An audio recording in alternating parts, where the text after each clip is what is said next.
Hey second graders, it's Miss Barnett. Today we're going to use a Venn diagram to compare fairy tale features and fable features. So this purple circle represents all things fairy tales, and this green circle represents all things fables. The part that overlaps in the center represents the things that fairy tales and fables share, the traits that are in common. So let's start with the differences. In fairy tales have good characters versus evil characters.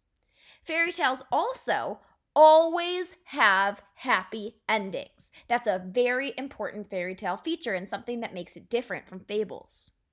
Fairy tales also teach lessons. And the bad character always dies or disappears in a fairy tale. Now, what makes fables different? Fables teach morals.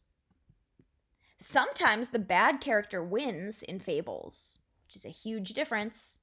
And fables don't always have happy endings. As we can see from this picture here, in The Boy Who Cried Wolf, the wolf winds up eating all of the boy's sheep. And that's a bad ending for the boy.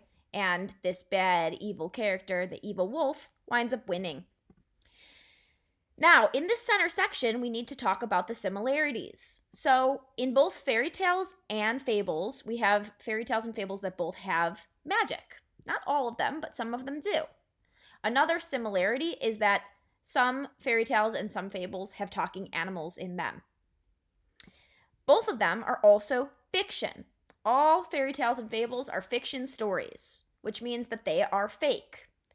The other thing that is a similarity between them is that morals and lessons are synonyms. So a moral of a story and a lesson in the story is something that you can learn and apply in your real life. And those words are actually synonyms for each other.